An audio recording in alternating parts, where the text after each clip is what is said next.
Olá, sejam muito bem-vindos a mais um episódio de Server Room Brasil. Eu sou a Maria Vitória. Eu sou a Ana. E hoje estamos aqui com o Thiago. Ele é diretor executivo da HDI Brasil. Seja muito bem-vindo. Obrigada pelo aceitar o convite. Obrigado, Mavi, Ana. Obrigado pela recepção de vocês. Muito gostoso aqui, muito legal. Então, o bate-papo de hoje a gente vai falar um pouquinho sobre tecnologia e experiência do usuário, que está aí muito em alta, esses dois assuntos. A experiência do usuário tem sido muito impactada pela tecnologia. Vamos abordar um pouquinho isso, né, Ana? Sim, na era digital, né, a experiência do usuário é a palavra-chave do momento, e tem até uma frase do Steve Jobs que dá para ilustrar um pouco esse termo, que é: quais são os benefícios incríveis que podemos dar ao cliente e onde levar esses clientes, né? Qual o caminho? Então, para começar, eu gostaria de saber o que é a experiência do usuário e de onde surgiu esse conceito. Legal. O bacana da gente estar conversando aqui entre instituto e empresa que atua na área de tecnologia é que a gente pode falar um pouquinho de experiência voltada ao nosso universo, né? Porque a experiência do cliente começou há bastante tempo quando empresas de varejo ou, enfim, grandes corporações começavam a olhar o cliente final de um produto, né? Que esses são produtos do dia a dia que a gente já utiliza, ou serviços, enfim, de ir num restaurante, algum lugar assim, né? Ou, sei lá, num parque, por exemplo, a Disney, que já tem esse lance da experiência no DNA há muito tempo, né? Então isso é bem antigo, mas quando a gente fala de tecnologia, isso é mais recente, né? Nós somos oriundos de uma área mais técnica e, consequentemente, nossos profissionais e nosso ambiente nunca foi tão favorável para isso, né? Então, os técnicos sempre olhavam muito para resolver problemas ou implementar, né, seus serviços ou produtos de uma forma tecnicamente viável e que funcionava. Mas a experiência na ponta ali do usuário, ou seja, quem usa aquela tecnologia, não era algo tão prioritário, mesmo porque não impactava tanto nos negócios das empresas de tecnologia na época. Então, muito legal que você citou o Steve Jobs, que ele acho que foi um dos primeiros na nossa área de tecnologia, começou a entender que isso poderia ser algo pro usuário, né? Claro, é ainda um produto de varejo, um celular, um computador, mas foi ali que começou essa era, né? Da gente olhar para a era da experiência, economia da experiência. Então, experiência nada mais é, na nossa visão, né, do Instituto HDI hoje, olhando para a tecnologia, formas da gente conseguir entregar para o cliente final, para o usuário de tecnologia, maneiras fáceis dele poder fazer o que ele precisa fazer, dele ser produtivo e da gente economizar o tempo dele. Então, acho que experiência, na nossa visão, é isso. O quão valioso tem sido o uso da tecnologia, o uso do tempo dele com aquela tecnologia. Foi bom? Foi satisfatório? Quando não funciona, qual que é a experiência de atendimento que ele tem? Né? Quebrou, sei lá, estou com um problema na minha impressora. Qual que é a experiência do atendimento para aquilo voltar a funcionar rápido? É melhor do que antigamente? É melhor do que antigamente. Estão mais preocupados hoje com uma série de coisas, né? A gente tem hoje a gestão do ticket, por exemplo, de ponta a ponta. Então, a jornada do usuário, essa famosa jornada do usuário, a experiência que está aí no meio agora, ela existe. Antes era assim, tá aqui o SLA, tá entregue, desenvolvi o software que você me pediu, tá na sua mão, agora use aí, boa sorte. Hoje não. Hoje isso é só isso tá metade da jornada. Quando a gente entrega uma tecnologia para um cliente, é a metade da jornada. A experiência é a outra metade. É quando ele começa a usar, a gente atinge os SLAs, mas a gente começa a olhar para a experiência dele como algo importante para ele voltar a comprar da gente, para ele falar bem da gente, para ele se manter na nossa base. Então, experiência, na nossa visão, é isso, né? O valor do tempo do nosso usuário. Certo. E como a transformação digital impactou essa experiência do usuário? Isso é um ponto muito legal, porque assim, a pandemia acelerou pra caramba, mas já existiam algumas iniciativas antes disso, né, de digitalizar o nosso mercado, né? Agora tem um ponto aí que é muito chave, é o conflito de gerações. Porque quem usa essa tecnologia, quando a gente fala usuários, né, a gente estava conversando ali na antessala antes da gente entrar aqui, dos públicos que usam TI hoje, né? E são todos. Você tem desde pessoas, né, pessoas muito jovens que já estão no mercado de trabalho, às vezes até não, mas já usa a tecnologia, ou que está entrando, que é muito jovem, até pessoas bem sêniores aí, que já se utilizam de tecnologia há muitos anos. E essa digitalização, para essa galera que é de uma geração mais antiga, é mais difícil, né? Então, a gente cobra muito, né, das companhias, das empresas no dia a dia que entregue para o usuário soluções mais digitais, só que o uso disso pelas gerações é bem diferente. Então, na nossa visão, a experiência ela é muito impactada pela transformação digital, principalmente para gerações mais antigas, digamos assim. Pessoas que estão acostumadas com outro tipo de tecnologia ou de resolver seus problemas de uma outra forma e que o digital traz novos canais, novas formas de você executar uma série de projetos e serviços que eles não conseguem muitas vezes acompanhar. E aí eu acho que precisa de uma evangelização, de um trabalho de cultura muito forte nas companhias, de você balizar esse conhecimento entre todo mundo. Porque aí você consegue fazer uma jornada de transformação digital funcional, que realmente vai dar resultado. Porque, do contrário, você vai ter parte da empresa feliz e utilizando todos os serviços digitais possíveis e outra parte não, né? É como o nosso dia a dia, né? Quando você está acostumado ali a ligar para a pizzaria durante muitos anos e, de repente, você tem que usar um aplicativo. E aí você liga, aquele telefone não funciona mais, tem uma URA que te dá uma resposta digital e fala assim, ó, baixa o aplicativo na Apple Store, na Play Store, e aí você pede por lá. E aí, pô, mas como é que eu faço isso? Tem gente que não sabe, não estava afim, não gosta. Então a gente tem que entender que a transformação digital, ela tem suas nuances e tem seus cuidados também, né? Mas na nossa visão, ela impacta diretamente a experiência. Só tem que tomar cuidado para não virar uma experiência ruim. E eu fico pensando, assim, para você, como era um exemplo de experiência do usuário antes dessa inserção no mundo digital, assim, algum exemplo marcante para você do que eles pensavam na época? Você diz, antes da gente ter digitalização, inclusive, de sistemas, de jornadas, de processos, era diferente. Quando a galera chegou no Brasil, essa digitalização era praticamente nenhuma, né? A gente tinha, claro, a gente está falando aí de 17, 18 anos atrás, a internet, obviamente, já era uma realidade bem de banda larga, né? Muito forte. Então, todas as empresas já utilizavam-se aí de boas conexões na época, isso já é bem mais antigo. Só que pouquíssima digitalização. Então, você tinha muito, por exemplo, suporte telefônico. O usuário, o que ele tinha que fazer, ele tinha um telefone para ligar. Então, o que ele tinha? Tinha o hardware dele, deu pau no hardware, algum software que ele estava utilizando, ele ligava. E outra, os sistemas davam muito mais problemas do que hoje, né, em vários aspectos. Hoje, o número de chamados ele não diminuiu e aumentou, não é porque a tecnologia não evoluiu, é porque a tecnologia tem muitos tipos de tecnologia que esse usuário tem que utilizar. Então, ele acaba em algum momento tendo algum problema. Mas na época eram poucas coisas. Você tinha ali seu hardware com 2, 3 softwares na máquina para você usar, muita coisa manual. Então, quando dava algum problema, era um problema mais sério, né, de indisponibilidade de dias, por exemplo, de uma máquina. Então, ele tinha que ligar. Esse era um grande exemplo, né? Hoje você abre um chamado de qualquer jeito. Você abre um WhatsApp, um chat no site, vai na sua intranet, liga também em alguns casos, enfim. As centrais de serviço, elas são omnichannel, né? Vocês da Managing Engine sabem muito bem disso, né? O software, ele hoje consegue atender o usuário como ele quiser. Agora, na época, não era assim. Você tinha que ligar, ou, em alguns casos, tinha o tal do Help Desk, é uma expressão que é verdadeira em termos físicos, é o desk mesmo, era a mesa de ajuda, que você pegava seu computador e até, o Help Desk fica no 4º andar. Então, você está no primeiro, vamos supor, você é do marketing, teve um problema lá, você pega seu computador, leva até o 4º andar, entrega seu computador e diz, a gente vai fazer uma cariação aqui, uma análise, e a gente te dá um retorno. Esse retorno era super demorado, não tinha canal digital para poder... É que vocês são de uma geração que é difícil de imaginar. Mas você imagina você não ter um WhatsApp, um SMS para você receber com uma notícia. Você entrega seu computador e reza, entendeu? Reza para voltar. Exatamente. Você recebe um papel, a gente vai, a gente tem um SLA de uma semana para te atender.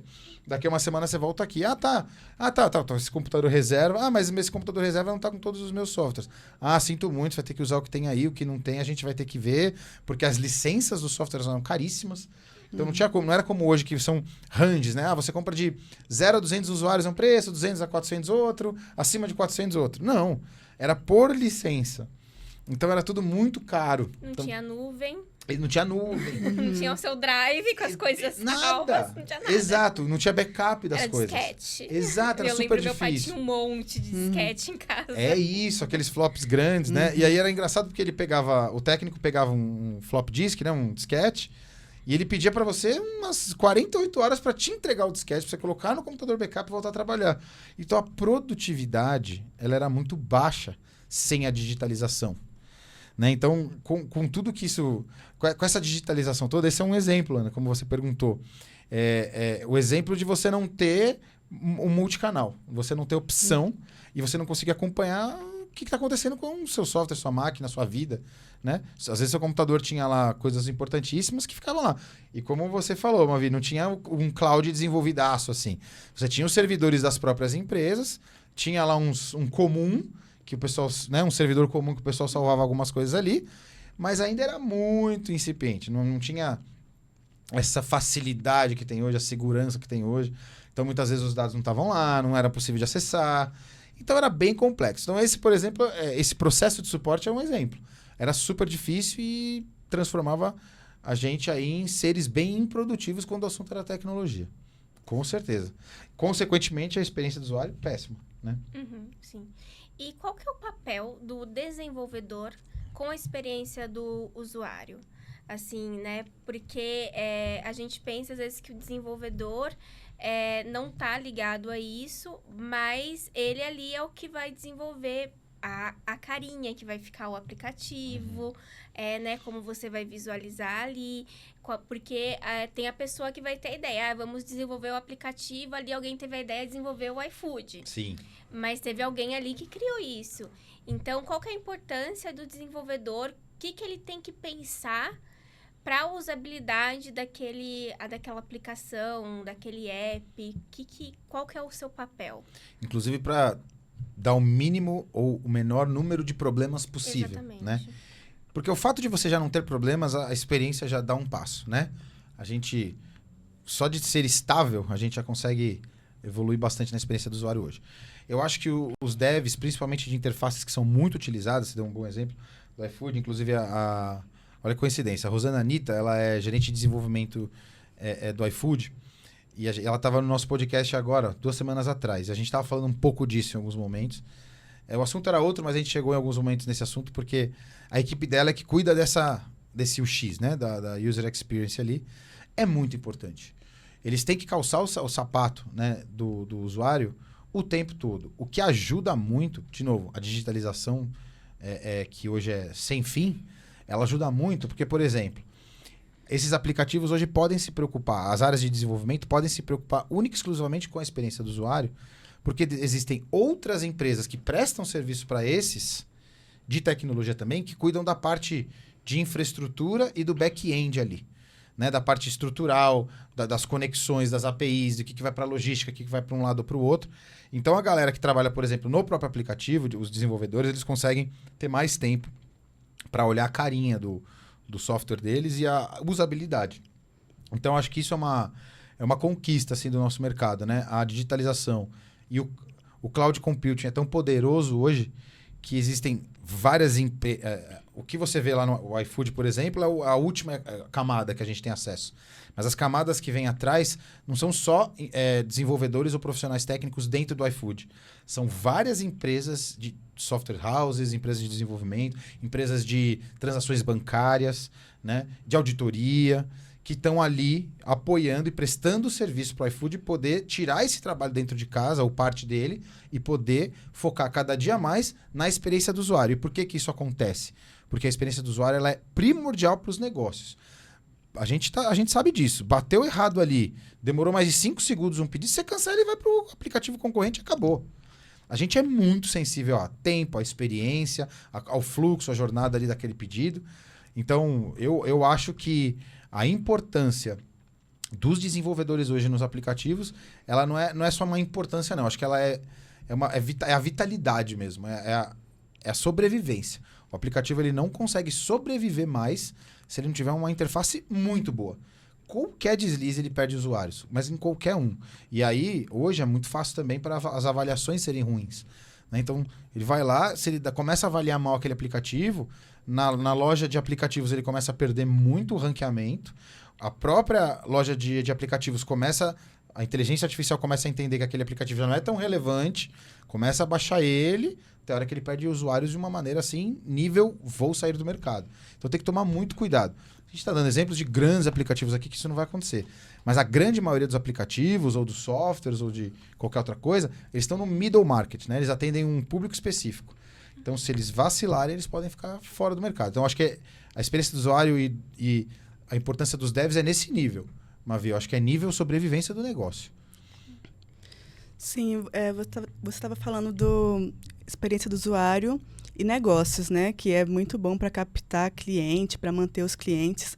Mas e quando as empresas elas insistem em fazer uma experiência do usuário que não está funcionando? Por exemplo, o QR Code, que as pessoas já não aguentam mais ir no restaurante, está lá o cardápio QR Code. O que você... não sei. Esse é um bom ponto. A gente sai um pouco de tecnologia e vai para o nosso mundo, né?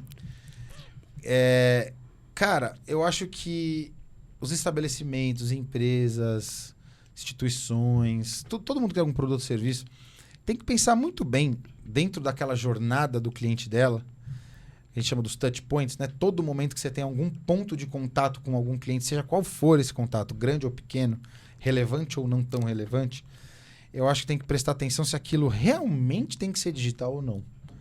Eu acho que a revolução digital, né? Não a transformação, a revolução digital foi tão grande que eu acho que a galera foi muito num extremo e não consegue voltar. Esse exemplo do QR Code é perfeito. Eu, por exemplo, gosto do cardápio físico. Eu gosto de ver, ler é mais fácil até. Uhum. Pô, tem que tirar o celular. É um momento, às vezes, que a gente não quer o celular, né?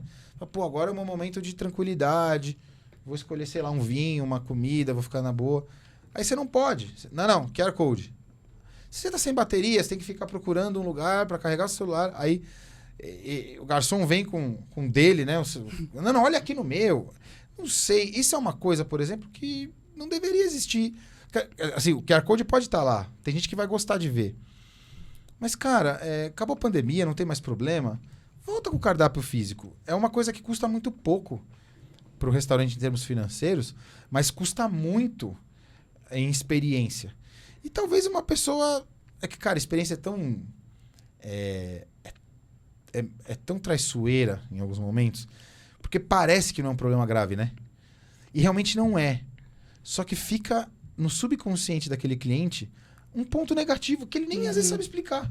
Uhum. Aí ele teve uma... Às vezes ele foi lá, comeu bem, foi bem atendido, ok, tudo funcionou. Só que ele não fala daquele dia pra ninguém. Porque tem alguma coisa no subconsciente dele que evita que ele fale isso. E isso, por exemplo, pode ser o cardápio. O fato de ele ter tido um começo meio chato ali, ele pode não ter gostado mais de recomendar aquele restaurante, por exemplo. Então eu acho que, cara, a gente tem que tomar muito cuidado com isso. Entender, isso tem que mesmo ser digital ou não? Um outro exemplo é o suporte telefônico, né? Que a gente fala muito. Não precisa mais, agora tem milhões de outros canais. 90% dos meus chamados são feitos via WhatsApp ou sei lá o que, portal. Eu não... ou telefone pouquíssimo. 10% das pessoas me ligam. Tá, mas quem são esses 10% que te ligam? Cara, geralmente são usuários VIPs, são diretores, são secretários de diretores, são gerações mais antigas que querem falar. Ou até a gente que tá com um problema mais grave em algum momento, mesmo sendo... né, pode ser o mais jovem que for, se estiver nervoso ou irritado, vai querer conversar com alguém em algum momento. E se você tira esse canal de vez, você pode ter tido 5, 6, 7, 8 atendimentos para aquele usuário ao longo do ano fantásticos, e no 9º que ele quis ligar e não conseguiu, ele vai invalidar todos os restos. Todos os outros. Uhum. Todo o resto, né, dos atendimentos. Por isso que a experiência é um pouco ingrata. Tem que prestar muita atenção nessa jornada inteira, porque qualquer ponto desse, ele pode acabar com toda uma boa experiência que venha sendo construída. O cardápio é um exemplo desse, entendeu? Na minha visão. Eu acho que é você que tem restaurante e está assistindo a gente, pense nisso. Você só tem QR Code e deixa seu cardápio lá. Sim, e eu acho também que é uma questão, às vezes, também de acessibilidade. Essas gerações talvez mais velhas, ou às vezes pessoas que têm TDAH, autismo, é extremamente complicado a pessoa ali no celular, né? Tipo, ficar ali pesquisando, tal, o cardápio é muito mais fácil. Assim, às vezes, também aqueles restaurantes que você tem que ir lá fazer pedido no token, e daí você tem problema para voltar. Quantos idosos, às vezes, a gente vê que não consegue pedir, daí procura atendente, não tem atendente. Então, também, essa questão, vou perguntar também, de a tecnologia, a experiência do usuário e a acessibilidade, porque ao mesmo tempo que a tecnologia veio e ajudou muito a gente, às vezes ela é um pouco inacessível. E acaba prejudicando a experiência do usuário para essas pessoas que, né, têm um pouco mais de dificuldade. Então, como que usar, né, a tecnologia para tornar a experiência do usuário melhor para essas pessoas? Perfeito. É inegável que a tecnologia e a transformação digital, numa grande parte dos temas, né, que a gente fala, são mais úteis do que o contrário. Mas, por exemplo, no aeroporto, quando a gente vai fazer a passagem agora que você tem, né, sua passagem no próprio celular, ou às vezes você tá com a passagem impressa mesmo ali, que você faz o check-in, mas é um código de barra que você passa ali naquela... como chama aquilo? Não é cancela Tipo de carro. uma catraquinha. É aquela catraca que abre, né? Que você faz pi e abre. Cara, nem todo mundo tem facilidade com aquilo. Você pode ver, se você ficar ali reparando, que é muito volume de gente, a cada, sei lá, 5, 6 pessoas, uma barra ali. Não consegue, o negócio não faz, porque tem a distância certa e tal. Pô, mas em Guarulhos, por exemplo, no embarque, tem sempre uma pessoa ali. Então, o que você faz? Você transforma digitalmente seu negócio? Transforma. Só que você tem que deixar ali um ser humano, ou 2, ou o que você achar que seja necessário, pelo menos por um período, para você conseguir aculturar as pessoas que não têm tanta facilidade ou não querem participar daquilo naquele momento. Uma hora elas vão participar, mas elas precisam... A gente precisa ter um processo de transição. E muitas vezes, como você falou, Mavi, o problema é que a tecnologia ela é colocada ali, ela é testada, ela funciona com quem testou, então a partir de agora pode colocar em produção. O que acontece? Pessoas que não estavam nos testes vão ter problemas. Então, pô, você vê ali, né? Você não conseguiu 1, 2 vezes, a pessoa já vem, pega o seu bilhete, faz assim, faz você passar, te entrega o bilhete, boa viagem, acabou. Aí você fala, nossa, ela aproximou um pouquinho mais o código de barra. Da próxima vez eu vou aproximar um pouquinho mais o código de barra. A pessoa não se sente uma pessoa estúpida, né? Porque isso é a sensação que a gente tem, às vezes, quando a gente não consegue usar alguma coisa. Nossa, né? Como eu sou estúpido. O que eu, né, não vi aqui que tá todo mundo vendo? Você se sente até mal, né? Só que a verdade é que as pessoas têm habilidades diferentes, né? Nem sempre você vai acertar tudo em tecnologia. Então, se ela viu que a distância do QR Code estava diferente, na próxima vez ela vai colocar mais baixo e vai passar. E já não vai precisar da ajuda daquele funcionário. Mas outras pessoas vão. E assim por diante. Quando o aeroporto entender que ninguém mais usa aquilo, legal. Uma parte, por exemplo, que já não funciona muito bem no aeroporto é a parte de você se identificar com o seu passaporte quando você chega. Você tem aquela parte automatizada, ela funciona até um determinado momento, mas elas têm muitos problemas ainda ali.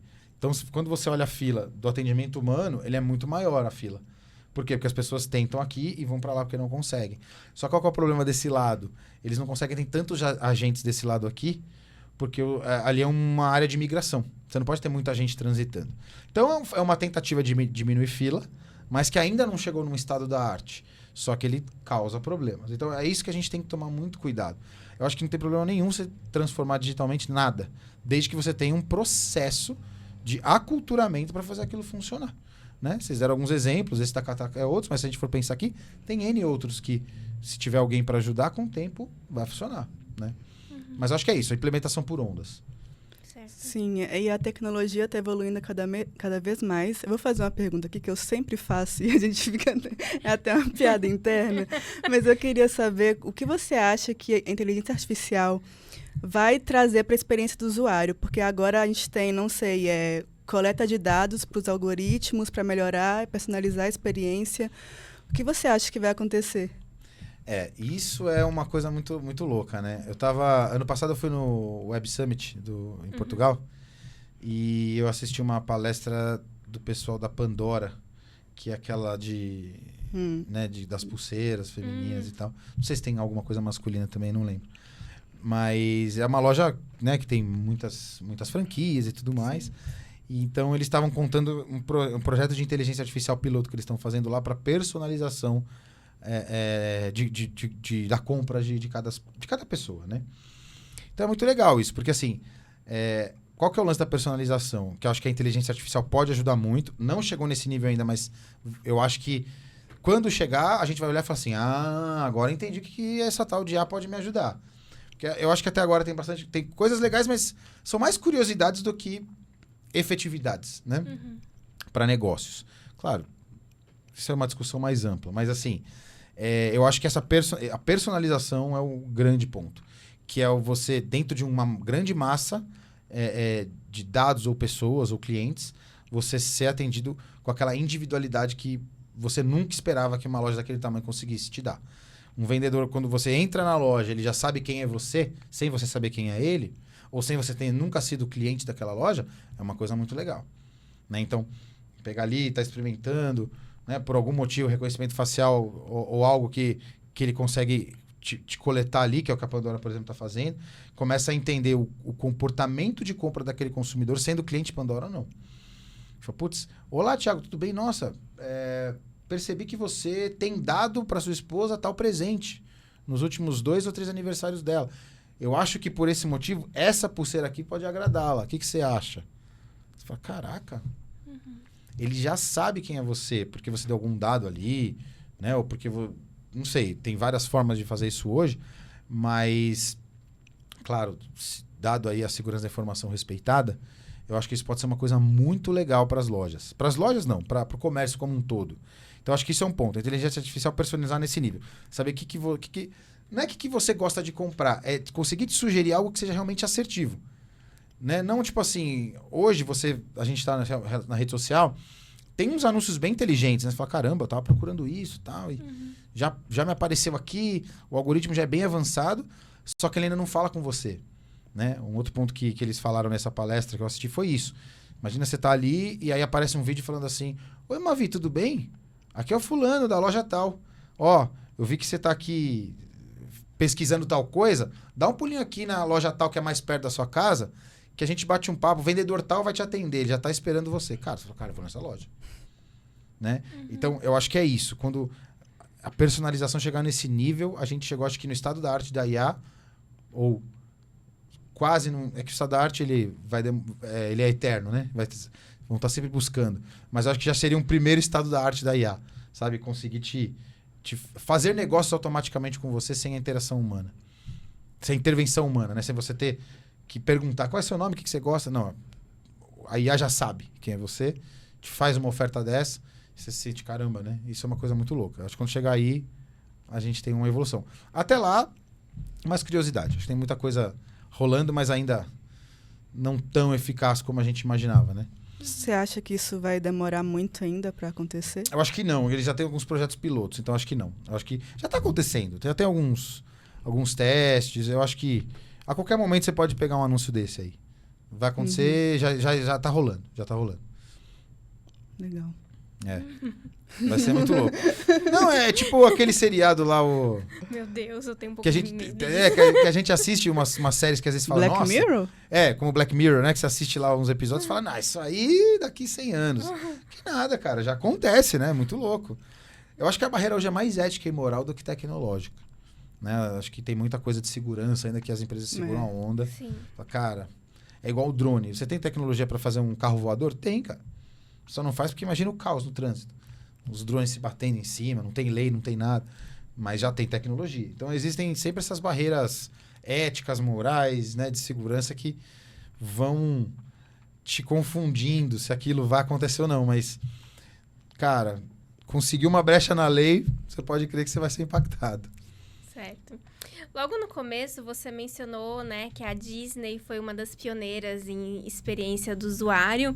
E até hoje, assim, eu sou fascinada pela Disney também. Muito legal. E justamente porque ela é, assim, um mestre em experiência do usuário.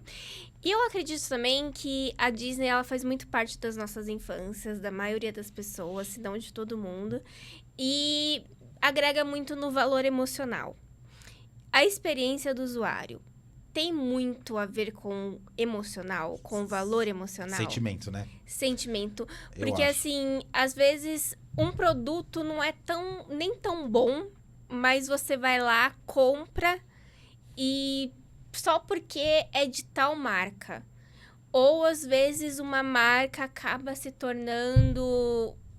Acaba fidelizando muitos clientes porque acaba realmente construindo um vínculo com eles.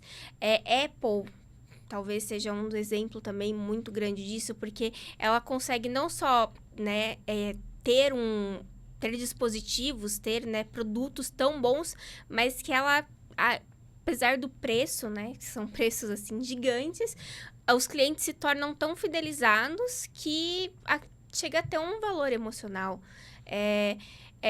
De novo, né, Disney, a Marvel faz parte da Disney com os filmes e tal, que construiu aí mais de 10 anos no cinema, e ultimamente os filmes, as séries, tá dando até uma dor no coração de assistir, mas assim, mesmo com críticas, as bilheterias abaixaram um pouco, mas são bilheterias gigantes, perdeu qualidade, mas os fãs, e eu estou nesse meio, continuam indo no cinema e dando dinheiro.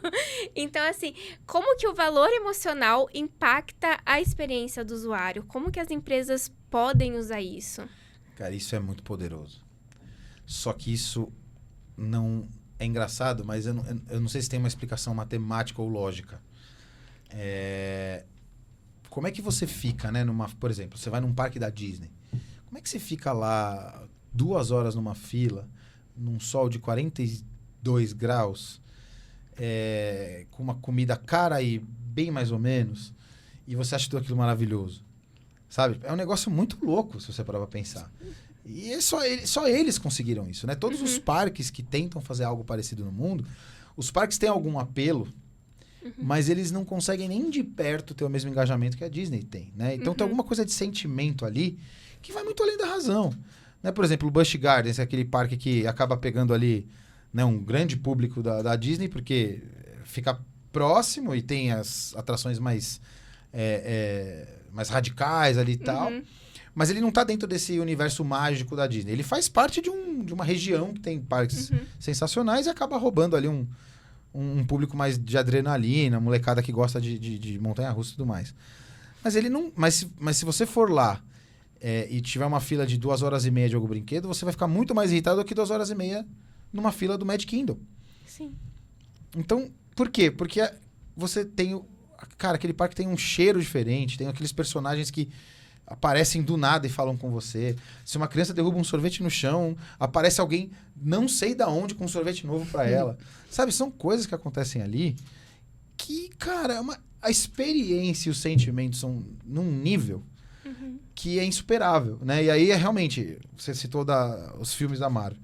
Ou você tá feliz da vida como cliente e tá indo cada vez mais porque você tá amando o que eles estão fazendo, ou se você não está amando o que eles estão fazendo, você tá indo para dar uma chance para eles voltarem a fazer o que você sempre amou. E vai ser assim até você ficar velhinha. Você nunca vai deixar de ir, porque ele tem alguma coisa que ele mexeu no seu coração. Levando isso pro dia a dia das pessoas normais, porque aqui a gente está falando de grandes corporações, mas quem assiste, né, geralmente conteúdos como aqui o do podcast de vocês, são as pessoas do dia a dia, tem que olhar pro algo a mais. Você tem que fazer o tempo daquele seu usuário, daquele seu cliente, ter valido a pena estar com você. Tem uma expressão dentro da teoria dos XLAs, que a gente fala muito no HDI, que são os Experience Level Agreements, que é quando você vai além dos SLAs, né? Os Experience Level Agreements falam muito disso, né? Do Money Value of Time. O quão valioso foi... o quão valioso foi o uso do seu tempo com aquele serviço. Tipo assim, tive um problema com o meu computador. Abri um chamado, fui muito bem atendido, fui muito bem resolvido, estou feliz da vida. Ainda me deram uma sugestão de um projeto novo para fazer. Que área de TI maravilhosa que eu tenho na minha empresa. Cara, isso é um bom uso do tempo. Falou, tive um problema na minha máquina, mas essa área de TI usou tão bem meu tempo que eu saí de lá com o meu problema resolvido ou encaminhado, outras ideias, consegui conversar com o gerente da área para ter ideias de outros projetos para minha área de, sei lá, pessoa de RH. falamos de um assunto ali que me interessou muito, tem um software novo de tal. Cara, que reunião produtiva. Então, a gente tem que transformar o nosso dia a dia em algo a mais. Um exemplo do nosso dia a dia corporativo, ó. Vamos supor que Mavi teve um problema no seu computador, não sei, o software que você usa no dia a dia, algum software contábil, vamos supor. Você teve que lançar lá alguma coisa de reembolso de despesa e ele deu um pau, travou. Aí você liga no suporte, está sendo atendido ali, alguém do suporte vem, começa a conversar com você e resolve o seu problema. Durante esse atendimento, você faz um comentário com essa pessoa. Tipo assim, nossa, cara, aproveitando que você está aqui, olha, aquele lançamento, aquele release da feature nova do outro software tal que a gente usa aqui, cara, o botão lá de enviar não ficou legal ali onde está agora, viu? Essa atualização nova a gente não gostou. Ele tem 2 opções, esse técnico. Resolver o seu chamado e ir embora e ignorar o que você falou, porque o SLA dele vai continuar intacto. Foi lá, resolveu o problema dele no tempo e foi embora. Tudo certo, fechou o chamado, então ele fez o trabalho dele. Ou ele pensar no sentimento da Mavi. E falar assim, cara, ó, eu terminei esse chamado aqui, mas deixa eu te falar, isso que você falou do release, eu tô falando com o pessoal lá da minha área, eu acabei de mandar aqui pro gerente uma mensagem e a gente vai verificar. Você imagina se daqui 2 dias ele vem com uma solução também para esse problema que você nem abriu o chamado e nem fez uma reclamação formal, só fez um comentário com ele. Olha a experiência que ele vai te dar. Você fala, cara, essa área de TI ou esse departamento é maravilhoso, eu posso confiar neles. Na outra semana, a Mavi tem uma ideia, ao invés dela sair fazendo sozinha, porque ela acha que a área de TI é burocrática, ou a área de TI ela é lenta, ou tudo é não, né? Sempre tudo que eu escuto é não. Se ela tiver uma outra percepção, ela chama a área de tecnologia para resolver um projeto que ela tem na cabeça dela de negócio. TI, vocês conseguem me ajudar nisso? Eu tô com essa ideia. Eu preciso de uma plataforma que me atenda assim. Vocês conseguem me ajudar? Pô, claro que a gente consegue. Tem um fulano aqui na nossa equipe que ele é especialista em projetos dessa natureza. Fulano, vem cá. Ele vai gerenciar seu projeto, bater uma bola com uma vida. Daqui 1 mês o projeto tá lindo, maravilhoso, rodando. O que você acha dessa área de tecnologia? Você tem um sentimento maravilhoso por ela. Né? Isso acontece fora das empresas também. Né? Software, por exemplo. Se você é uma empresa de software e você faz isso com seus clientes, ele te pede A, você dá A mais B mais C, ele vai começar a ter amor por você. O sentimento dele por você cresce muito. Isso é branding. Seu branding começa a ficar cada vez mais forte. Você tem uma relação com ele de propósito, de sentimento, vai muito além dos problemas do dia a dia. E aí sim, deu pau no software, teve um problema. As coisas que acontecem no dia a dia que vão acontecer com a Disney ou com qualquer outra empresa, eles são olhados pelo seu cliente de uma outra forma. Né? O da Marvel, com problemas que você vê na produção A, B ou C, mas você sempre vai dar uma chance, porque você sabe que ali tem um potencial e tem um sentimento. Fala, esses caras já entregaram muito para mim. Eles não vão me decepcionar de novo. A gente dá uma passada de pano. Você acaba passando um pano e isso, às vezes, vai aparecer, você vai reclamar. Só que é diferente, você não abandona. É isso que a Apple tem. Né? Por mais que o cara compre um celular e ele dê pau em 4 meses, cara, a experiência que ele vai tendo na loja fazendo a troca daquele aparelho é tão maravilhosa que ele vai esquecer do problema. Fica muito pequeno perto do todo.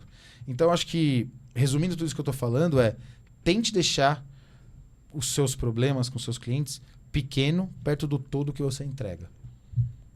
Eu acho que é isso, no fim. Ele se sente ouvido, né?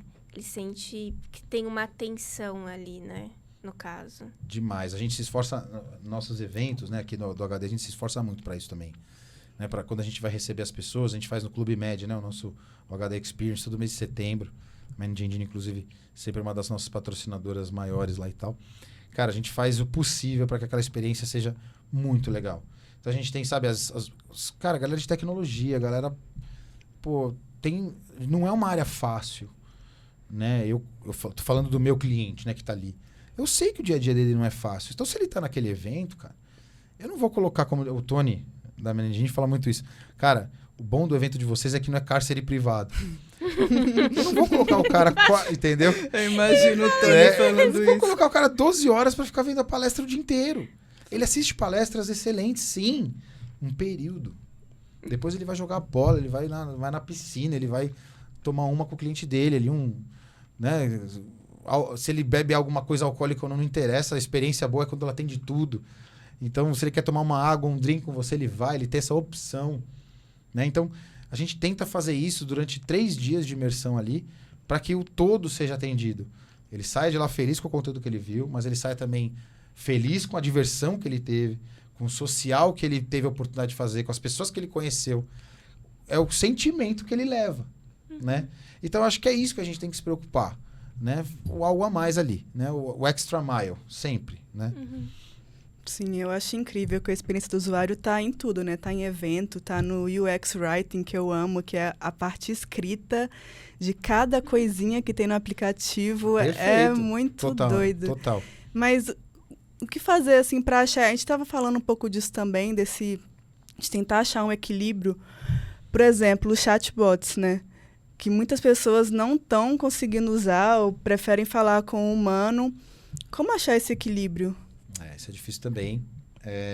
De novo, depende muito da natureza de cada negócio.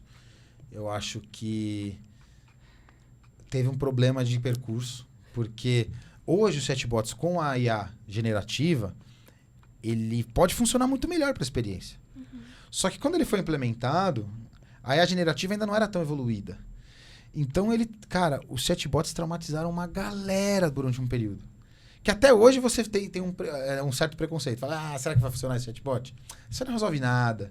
Porque a gente ficou ali, sei lá, em 2017, quando começaram a surgir os primeiros chatbots e tal, aquela febre. Acho que foi 17, mais ou menos. 16, 17 ali. Cara, resolvia muito pouco.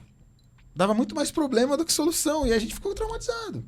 Tanto no corporativo como no dia a dia. Então, a compra na internet, né? Então, grandes sites tinham lá. Fale com o atendente virtual. Aí você vai lá, uma árvore de decisão super pobre, não ajudava em nada, no fim você acabava no telefone, e aquele tempo que você ficou no bot, você perdeu. Ficaria meia hora irritado. E o pessoal fez aquilo que fizeram com o QR Code, que você falou.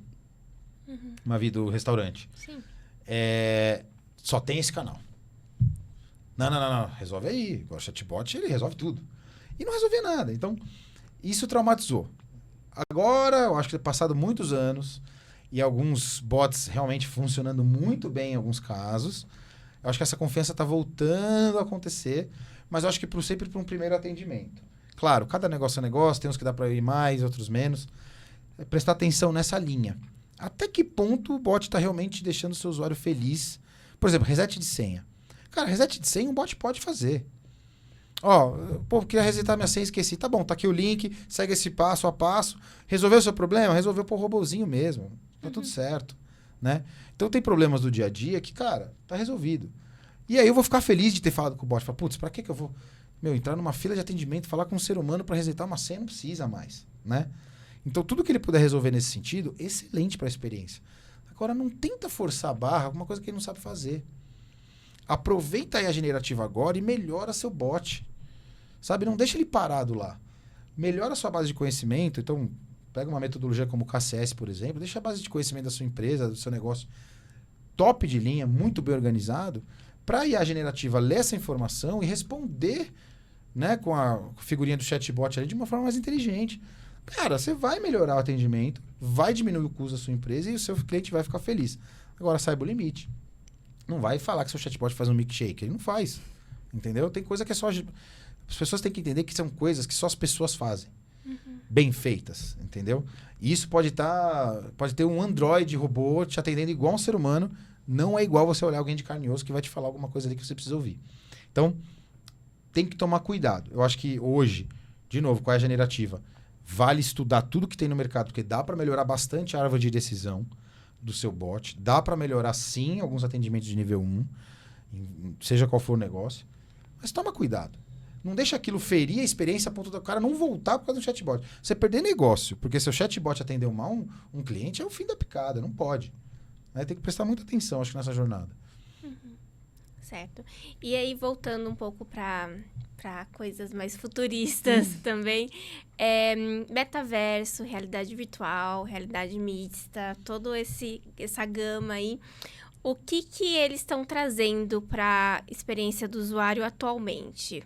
Legal. O que já está tendo nessa área?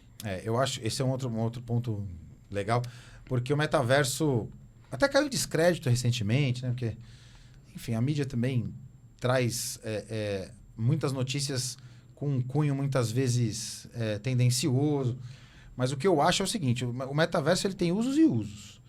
Né? O problema do metaverso, na minha visão, até agora, inclusive, agora talvez melhore com uns hardwares menores que estão fazendo, mas eu acho que o problema do metaverso é realmente o hardware dele. Né? O óculos ele é pesado e caro, então não dá para você ter um uso em massa daquilo. Né? A pessoa não vai andar na rua com um óculos daquele tamanho para fazer alguma coisa que ela quer ver ou fazer durante o dia, por exemplo.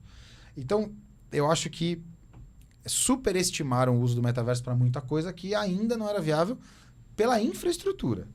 Claro, agora o Ray-Ban tem lá, estão fazendo, né, um óculos, ou a Meta também está fazendo um outro, que é menor, que você já consegue usar no dia a dia, isso tudo vai ajudar. Mas ainda assim, acho que o metaverso, para algumas áreas, vai ser muito mais útil do que para outras. Eu vou dar o meu exemplo. No HDI, ele foi muito útil para mim. Na pandemia, a gente tem esse congresso nosso que eu falei para vocês, de experiências e tal. Quando veio a pandemia, o mercado começou a, de certa forma, ter uma expectativa. Né? E aí? Vocês vão fazer alguma coisa virtual? Como é que vai ser? A comunidade tem que continuar? Falei, pessoal, tem muita live aí. Fazer live por live a gente não vai fazer. Né? É live o tempo todo. Eu não vou colocar 20 palestrantes falando para vocês o dia inteiro, para vocês ficarem assistindo na frente da tela, como outros 1000 eventos estão fazendo. Cantores, todo mundo. Né? Falei, isso tá um pouco cansativo já. Eu vou pensar em alguma coisa com o time aqui. E se a gente tiver alguma solução realmente legal, a gente bota em produção, né? E o metaverso foi o pulo do gato. Porque a gente começou a pesquisar algumas plataformas e tal, a gente achou uma plataforma específica que nem faz muita propaganda, eles são bem fechados, é uma empresa belga, mas é investida pelo Vale do Silício. São gamers que transformaram um metaverso de eventos ali que realmente funcionava. Quando eu testei, falei, que era super imersivo, que você entra com o avatar, caminha nos estandes, vai nas palestras. Aí sim, quando você entra na palestra e clica na tela, aí aparece a pessoa falando. Pessoa como nós. Mas quando ele sai, ele já volta com o bonequinho dele, tudo na nuvem, rápido. Eu falei, putz, é isso aqui. Visualmente lindo, fácil, não precisa do hardware. Na tela você navega no seu universo virtual ali. Só que você realmente simula um evento que seria o evento do HDI no metaverso. Falei, vamos fazer. Cara, deu super certo. Foi sensacional. Porque os avatares entre si conversavam. Chat lá dentro, nativo, voz, vídeo, tudo ali dentro. Então, se eu encontro o avatar da Mavi, eu colocava o meu mouse em cima de você, aparecia lá, telefone, vídeo, o que você quer fazer, chat com ela. Se eu ligasse, ia aparecer na hora ali um telefoninho, você atendia, falava comigo. Igual eles fazem no mundo dos games, que é um outro ponto que o metaverso funciona muito bem. Sim. Né? Então, eles transformaram o mundo dos games para um dos eventos e ficou muito legal. Então, aquilo para solução virtual, para, por exemplo, eventos corporativos ou eventos sociais de grande magnitude, funciona super bem. Tanto que a gente, depois que acabou a pandemia, a gente continua usando a plataforma e o nosso evento é híbrido. Quem não pode ir lá no Clube Med presencialmente, entra no metaverso. E adora, porque é imersivo. Agora, para outras coisas, tem que tomar muito cuidado. Vamos fazer uma reunião no metaverso, né? As empresas falavam muito disso. Não, que quando você colocar o óculos, você vai entrar numa sala e você vai ver o ambiente da empresa como se você estivesse presencialmente com as pessoas. Tá, cara, então vai para a empresa e fala com elas. Ou então no Teams, está resolvido lá no Google Meet, acabou, cara. Tá todo mundo no ambiente virtual se vendo. Você entende? Para que eu vou colocar um óculos daquele tamanho, ter um custo alto, só para eu ter a sensação que eu estou na sala de reunião da empresa? Então, tem coisas e coisas, né? Agora, área médica, área forense, por exemplo, área criminal, né? Teve, por exemplo, aquele incidente terrível na Amazônia, daquele jornalista que foi assassinado, né? O jornalista inglês, que estava fazendo aquela matéria com um biólogo brasileiro, acho que era biólogo, né? E eles estavam lá e eles já tinham sido ameaçados de morte algumas vezes e aconteceu. Algumas policiais federais do Brasil em várias regiões tiveram acesso à cena do crime como se estivessem lá, graças ao metaverso. Então conseguiram ver evidências, conseguiram caminhar na floresta, o cara estando a milhares de quilômetros de lá. Então assim, cara, tem coisas muito legais, mas são usos específicos. Então Outra coisa que eu acho que todo mundo tem que tomar cuidado é isso. Cuidado com o investimento que você vai fazer e qual é o foco que você está dando no metaverso, porque você pode ter aí uma grande frustração. Né? Então, é saber para onde ir. Saber em qual coelho você vai atirar aí. E como ter esse cuidado e esse algo a mais que você estava falando antes, né? Fazendo pesquisa, capacitação, o que você acha? Você sabe assim, né? No meu caso, eu contei um pouco com a sorte. Porque o metaverso é muito novo, a gente não tem muito... a gente não tem muito indício para pesquisar, né? É um pouco de você tentar colocar o sapato do seu usuário, do seu cliente, e pensar, cara, ele usaria isso como? Ele tem que comprar um óculos, ele tem que fazer esse investimento. Putz, meu usuário faria esse investimento? Meu cliente compraria uma infraestrutura para poder ter acesso ao meu metaverso? Acho que não. Ou compraria porque o benefício é gigantesco. Pô, beleza.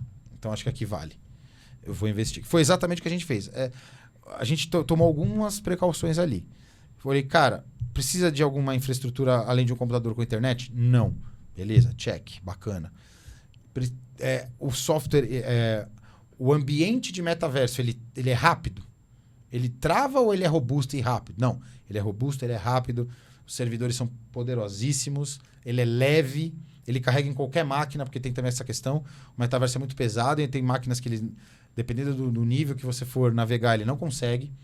Né? Se tem um usuário comum com um computador comum, ele vai travar. Então você tem que tomar muito cuidado com a usabilidade e a potência da máquina de quem está usando. Todos esses requisitos, no meu caso... Fui dando check. Falei, cara, não precisa de um computador muito rápido, internet comum, software robusto, ele é leve, não precisa de infraestrutura, óculos, nada. Se quiser o óculos, você tem na sua casa ótimo, você usa, ele vai ficar ainda mais imersivo, você vai parecer que está lá dentro. Mas se não, também tudo beleza. Tem aplicativo de celular, consigo navegar no metaverso na palma da minha mão, pô, legal, mais um check. Cara, já tem o suficiente para eu poder testar. Quanto custa? Tanto. Fui conversar com meus patrocinadores, eles toparam entrar comigo nessa e a gente fez. Então esses são os cuidados, eu estou falando assim, da minha experiência, tá? São os cuidados que eu tive. Quem estiver pensando nisso, eu iria na mesma linha. Tenta entender um pouco o quão esse sapato caberia no pé do seu cliente, sabe? Nesses aspectos. É nessa linha que eu iria. Certo. E quais dicas você daria para as empresas usarem a experiência do usuário como estratégia de negócios? Tá. Porque realmente, né, a experiência ainda não está na camada estratégica, né? Está na camada tática, operacional ali, que é dia a dia, né? Você tem que atender bem seu cliente. Seja cortês com ele. Experiência, na maioria dos casos, é isso, né? É no dia a dia ali que você vai moldando ali a cultura de uma companhia para atender melhor ali seu cliente e tal. Mas realmente, não está na estratégia, né? Não existe um direcionamento estratégico muitas vezes. E eu acho que se a experiência do cliente, esse sentimento que a gente estava falando, como tem na Disney, como tem na Apple, né? É importante para o seu negócio prosperar. Se você olha e fala assim, cara, se meu cliente fosse apaixonado por mim, não só gostasse, mas fosse apaixonado, meu negócio com certeza cresceria nesse aspecto, eu teria mais sucesso nesse projeto. Eu acho que aí já vale a pena você pensar estrategicamente em experiência ser um KPI, né? Um KPI corporativo. Tipo assim, cara, a minha empresa, sei lá, ela olha para indicador A, B e o indicador C esse ano, porque geralmente elas trabalham com 2, 3 grandes KPIs, né? E, sei lá, vou usar um deles para experiência. Eu acho que é muito importante. Assim, é que eu sou um fã do tema e na minha visão, na maioria dos casos, vai ser estratégico. Mas se a companhia tiver alguma dúvida, a empresa tiver alguma dúvida, entender se o consumidor dela compraria mais dela ou estaria mais feliz, e estando mais feliz, ele acaba fazendo mais negócios com ela por causa disso, né? Porque uma experiência em estratégia, você tem aí processo, você tem investimento, tem uma série de coisas que tem que ser feita. Então, para a empresa fazer isso, ela tem que enxergar um retorno. Eu acho que o retorno é esse. Engajamento, fidelidade, sabe? Tipo, aquela coisa de falar bem de você no matter what. Então, uma coisa é você no restaurante, achei bom e não falar para ninguém. Outra coisa é você achar excelente e sair espalhando. Se para você é importante que seu cliente ache excelente e saia espalhando, olha a experiência como estratégia. E além da área de negócios dentro de uma empresa, como colaborar, assim, por exemplo, tem o departamento de marketing, desenvolvimento, experiência do usuário, como eles podem colaborar entre si? Você diz as áreas... Ah, tá. Quando você tem a cultura de experiência, isso vai acontecer naturalmente. Mas hoje, dentro do método dos XLAs que a gente chama, né, a gente tem o XMO. É como o PMO de experiência, né? Você tem uma área de projetos que tem lá o PMO, né, que é um responsável... Na verdade, é uma área que cuida de projetos. Quando a gente fala do XMO, é o Experience Management Office, que é o escritório de experiência. É um departamento que pode ser ou de pessoas que fazem só isso, ou de pessoas que têm chapéus diferentes, né? Então, você é de RH, ou pessoa de marketing, uma pessoa de vendas, mas tem um squad de experiência ali, que essas 3 pessoas fazem parte. E aí vocês se organizam para que projetos paralelos de experiência comecem a acontecer. Então, você tem que sim colaborar entre áreas, mas tem que ser organizado. Se você não tiver isso culturalmente falando, não vai acontecer nada.